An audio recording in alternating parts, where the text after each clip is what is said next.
One Piece, Episode 1144. Back on Egghead, 4 colossal streaks of pitch-black lightning crashed down at the island's center. The spectacle was so overwhelming that every marine station nearby immediately turned their heads. Among them was Vice Admiral Bluegrass, whose grim expression alone made it clear she understood the severity of the situation. Even ordinary soldiers started connecting the dots. This was the same ominous phenomenon that occurred during Saint Saturn's arrival. Meanwhile, the giant warriors were still carrying Bonnie, Frankie, and Atlas when the sky split open. Bonnie's worry instantly grew, fearing for the safety of her friends. Suddenly, a massive arrow was loosed, and chaos followed. Some of the giants began striking marine vessels while the pacifistas fought beside them. Despite their immense size, the cyborgs looked like toddlers compared to the towering giants. Dory and Brogy pressed toward the heart of the battlefield with 2 more comrades close behind. From there, the story shifted to the Holy Land of Mary Joyce. Vegapunk's pre-recorded broadcast continued to play, raising questions about what he truly possessed. The Grand Chamber where the 5 elders had debated for decades now lay completely empty. At its center glowed a lone summoning circle. In the span of only minutes, Vegapunk demonstrated yet another invention: Vega Coffee. A single drop transformed plain water into steaming hot coffee instantly, an innovation that could change the world. But more pressing than coffee was time itself. They wondered aloud how much longer they had before unveiling the truth to humanity. In reality, the delay wasn't necessary at all. It was only because of a decision they had made earlier. By their own rules, they still needed to wait 7 more minutes. Meanwhile, the ritual circles across Mary Joyce were steadily calling forth the remaining elders. Luffy was frozen in shock. Around Saturn stood the dark silhouettes of 4 nightmarish beasts. As if mocking the situation, Vegapunk's recording expressed doubt that anyone would be able to interfere with the broadcast in time. Elsewhere, Sanji sprinted with Stella's unconscious body in his arms, urgently contacting Nami and the rest of the crew. Luffy's horror only deepened as the monstrous figures became clearer. Saturn's true form resembled a Gyuki, a yokai, that blended the body of an ox with the limbs of a spider. Legend spoke of it as a warning to sailors, a harbinger of the unknown lurking in the seas. Next came St. Marcus Mars, manifesting as an Itsumaid, a ghastly bird-like fiend with the tail of a serpent. Its very name meant that which will always come. In folklore, it was said to either appear as a cursed omen of death or as a guardian of the underworld that feasted on souls. No matter the tale, its presence meant calamity. Its design might even be the most striking of the 5. St. Topman Warkery appeared as a Feng Shi, a boar-like creature pulled from Chinese myth. Though less widely known than the others, its appearance wasn't entirely unfamiliar to One Piece history. Remember Yama, the mountain god defeated by Odin in Wano? That too had been a divine boar. Perhaps such worship originated from an ancient terror of Topman's existence? St. Ethan Baron the Siviv. Nusjuro emerged in the form of a Bakutsu, another deeply obscure yokai. Its mythological roots seem drawn from many sources, but across traditions, Bakutsu was consistently tied to the imagery of death. Finally, Saint Shepherd Jupiter revealed himself as a massive sandworm, a design possibly influenced by the Dune franchise. Together, these 5 abominations weren't just monsters, they were the ultimate rulers of the world government. And seeing them in this form, it was no wonder Sabo had been struck with terror. Still, the Straw Hats and their allies had far more immediate concerns. Ethan Baron released a hideous equine screech as his skeletal frame became wreathed in fire. He surged forward, seemingly guided by advanced observation haki. Using it, he pinpointed a pacifista that had been unleashing hell on the Marine fleet. In a horrifying twist, his monstrous horse face warped, its eyes sinking into his nostrils, revealing the grotesque visage of his human form. In a single instant, the distance vanished. The next, Nusjuro's black blade sliced through the 3rd-generation pacifista. The sudden halt in bombardment left the Marines stunned.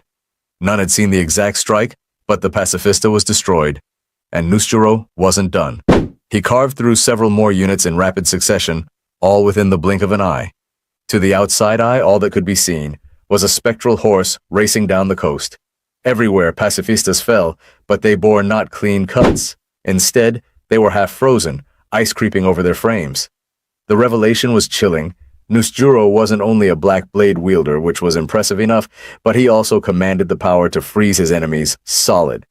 What's even more frightening is not only his speed, but also the fact that he wiped out entire platoons of pacifistas, machines tough enough to hold off a buster call, in just seconds.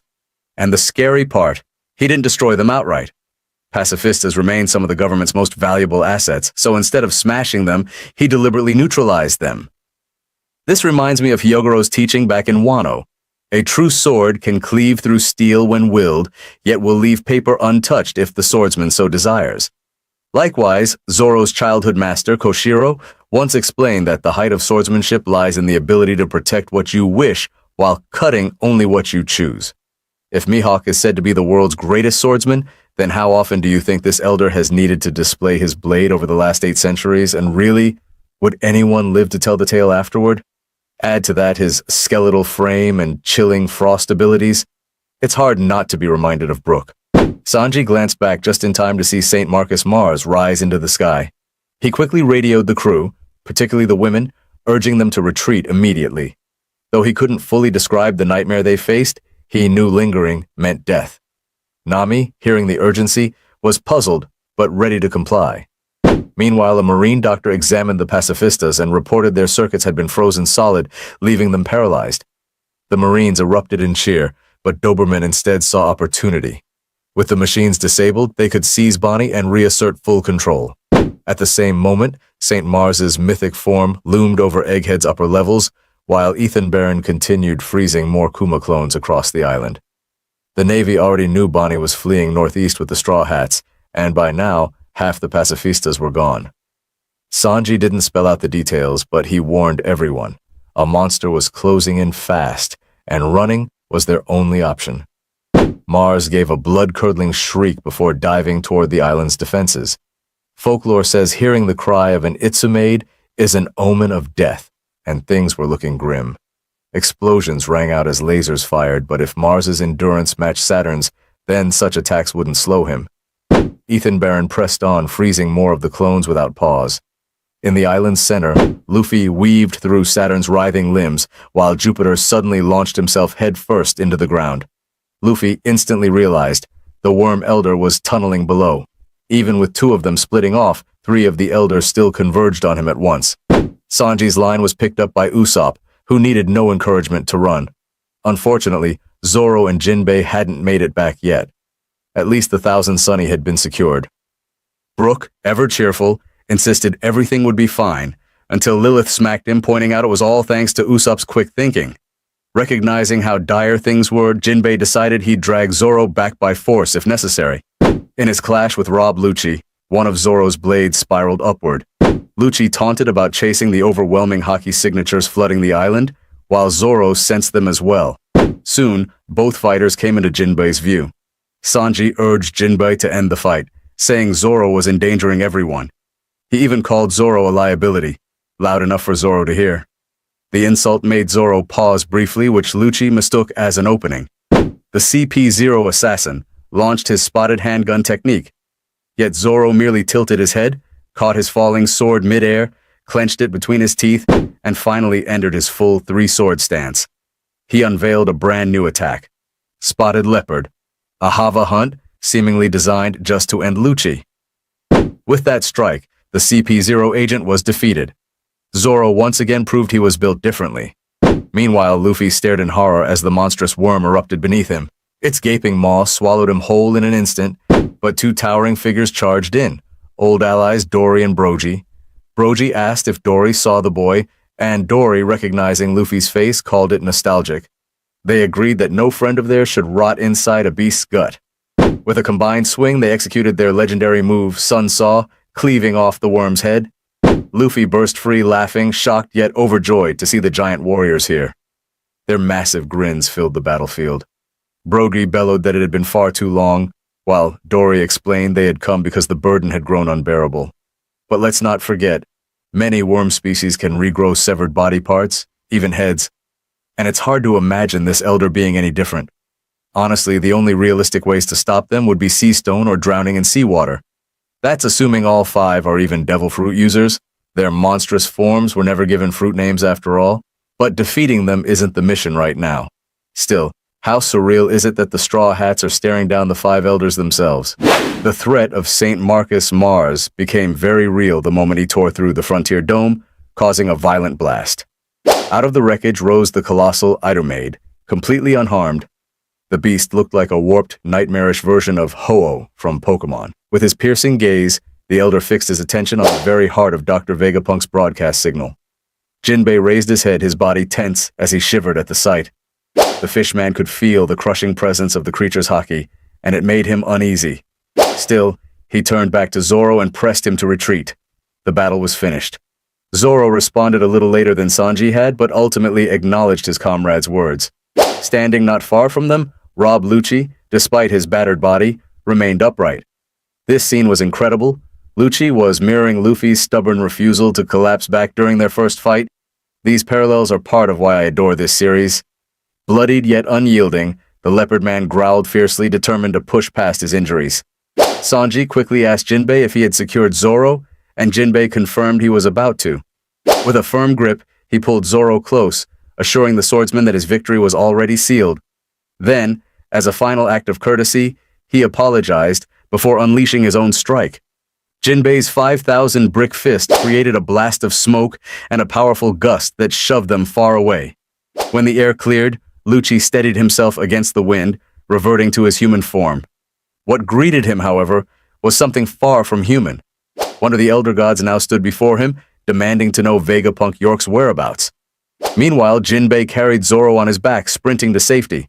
The swordsman, still dazed, couldn't even process what kind of monster they had just escaped from. Panting heavily, Lucci explained to the elder that York was still restrained in the control room on the 4th floor of Building A. He raised a black Den Mushi and continued, reporting that the 2 fugitives had just fled, while 5 other Straw Hats and 2 Vegapunks remained above. He added that they intended to use the Labo Stratum's back exit, while 4 Seraphim and 85 CP agents were contained in the basement. Finally, he mentioned they were only 6 minutes away from the start of Vegapunk's message. High above, Mars circled like a divine bird of prey, praising Lucci's meticulous intel. With this information, he had everything he needed. Yet before the elder could leave, Lucci hesitated, then spoke up once more.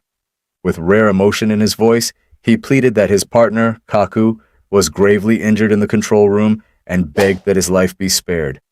Once again, we glimpse faint sparks of humanity in the cold assassin. I honestly can't wait to see the day Lucci finally breaks away. But Mars dismissed such sentiment without hesitation.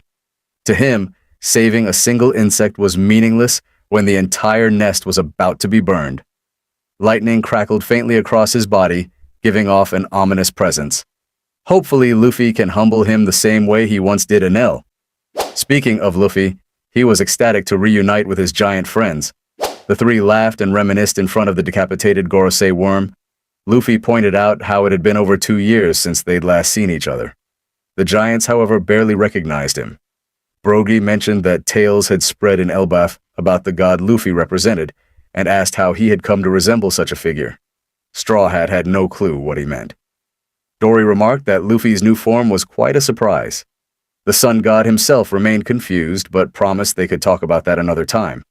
It's possible Vegapunk already knew about Gear 5's look, thanks to information passed down from the giants. Elsewhere, Warkery was clearly shocked to encounter giants on Egghead, while Saturn muttered about the danger of their reappearance. The monstrous creature even reminded Dory of Elbaf's wild jungles, a clear tease that those very jungles may soon come into play. And in One Piece, jungle almost always means training ground. That was exactly how both Luffy and Usopp spent the time skip. Returning to the moment, Luffy reminded his friends they weren't supposed to be fighting. Escaping was the priority.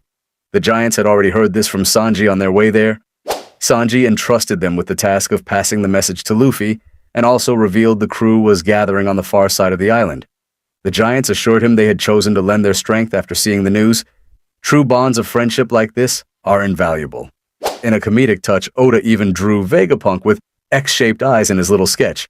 And honestly, I needed that diagram to follow along, so thanks, Oda! Then Dory raised a horn and blew into it with all his might.